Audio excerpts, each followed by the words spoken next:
Vera Magalhães, boa tarde para você. Oi, Cássia, boa tarde para você, para os ouvintes e para quem nos assiste no CBN Brasil.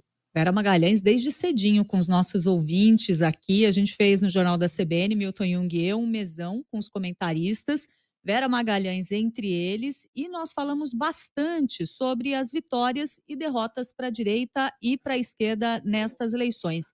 Agora, Vera, para a gente avançar em relação à discussão de hoje cedo, focando em São Paulo e na vitória do prefeito Ricardo Nunes, o que a gente pode esperar do segundo mandato dele, hein?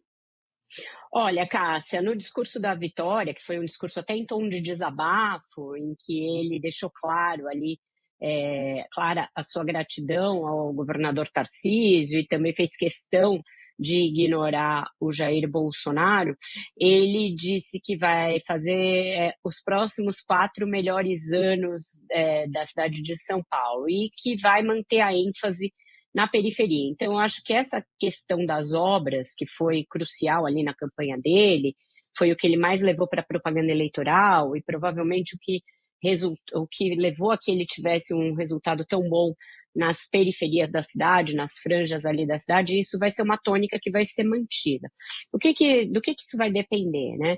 Do que o Ministério Público, a Justiça vão entender dos contratos emergenciais que ele selou para fechar, para poder tocar a maioria dessas obras. Muitos deles aí têm suspeitas de superfaturamento, de beneficiar aliados do prefeito, aliados políticos, amigos, compadres, etc. Então, se esse uso largo e quase desmedido de obras emergenciais vai continuar para o segundo mandato.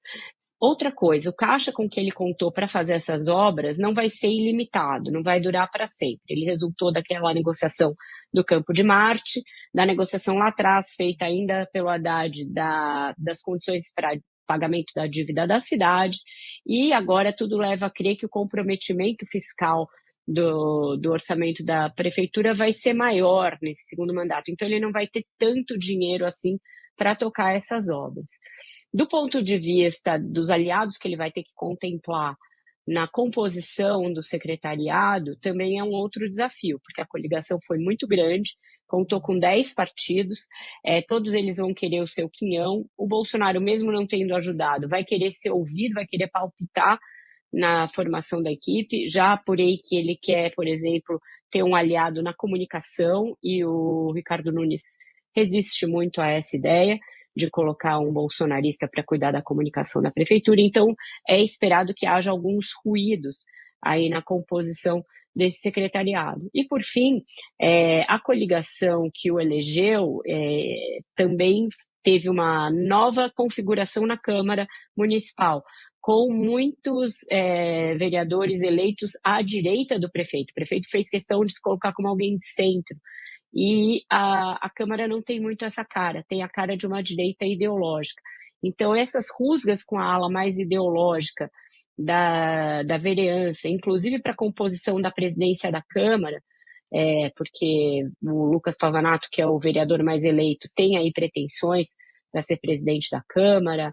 O Rubinho Nunes, que foi reeleito e que rompeu com o Ricardo Nunes para apoiar o Pablo Marçal, também tinha essa pretensão. Então, tem toda essa negociação para a eleição da presidência da Câmara, que eu acho que também vai ser algo que a gente vai ter que observar nos próximos meses. Outra coisa que eu queria observar com você, Vera, é que 2 partidos aí, o MDB e o PSD, eles acabam rivalizando como as 2 siglas que conquistaram mais prefeituras. A partir dessa informação, o que a gente pode esperar do voo nacional de cada um desses partidos?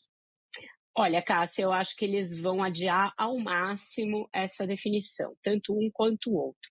Os 2 estão no Ministério do Lula e os 2 estão no secretariado do Kassab, do Tarcísio com o Kassab, e do Nunes. Portanto, eles estão numa situação muito confortável de noiva cobiçada das eleições de 2026. Tem muita gente falando que o MDB, pelo tamanho com o qual saiu e pela capilaridade nacional que ele tem, muito maior que o PSB do Geraldo Alckmin, deveria ser o parceiro de chapa do Lula em 2026. O PT tem um pouco de pé atrás com essa ideia pelo histórico do Michel Temer com a Dilma Rousseff. Uhum. Mas tem uma liderança do MDB que sai muito forte, que por sinal a gente vai entrevistar hoje no Viva Voz, no ponto final, que é o governador do Pará, Helder Barbalho, que não tem mais um mandato, portanto ele termina o seu segundo mandato em 2026, conseguiu eleger o prefeito de Belém e também é uma liderança que tem um peso ali no MDB. E ele traz para o Brasil essa discussão da transição energética, da transição climática, de uma economia de baixo carbono, que é interessante para uma chapa. Então, muita gente passa a advogar que o Helder Barbalho seja o candidato a vice do Lula em 2026. É muito cedo para isso, muita água vai rolar por baixo da ponte. O Geraldo Alckmin está muito confortável como vice, gosta de ser vice, e o Lula gosta dele. Então tem aí um xadrez que vai durar os próximos 2 anos, que é qual é o partido que vai estar na vice do Lula e como ele vai pressionar esses partidos que têm ministério, e eu falei disso mais cedo, para se decidirem se vão com ele ou se vão com um projeto dessa direita pós-Bolsonaro. Então, eu acho que isso também vai ser um fator que a gente vai tratar muito aqui no Viva Voz daqui até 2026. Até falando um pouco mais, né, dessa recomposição para o presidente Lula para 2026, quais são os partidos, Vera, que estão aí despontando como parceiros estratégicos para o PT? E a partir dessa recomposição, a gente já pode dizer que pode vir uma reforma ministerial por aí? Olha, além desses dois, para o Lula interessaria manter na órbita e manter na tal frente ampla para 26 os que estão hoje no governo de alguma maneira. Além dos partidos de esquerda, a gente tem lá o Republicanos, o União Brasil e até o PP do Ciro Nogueira.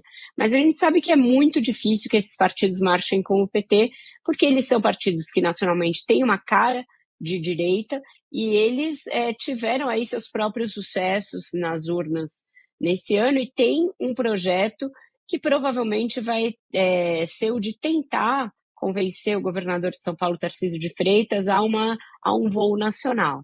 Isso ainda está muito cedo, eu falei exatamente isso de manhã, que para a oposição essa definição deve ser mais à frente e vai depender muito de como tiver a economia e como tiver a popularidade do Lula, mas a gente tem dificuldade de imaginar que o PP, União Brasil e Republicanos estejam numa chapa com o PT daqui para frente. E para o Lula, vai interessar manter esses partidos no governo?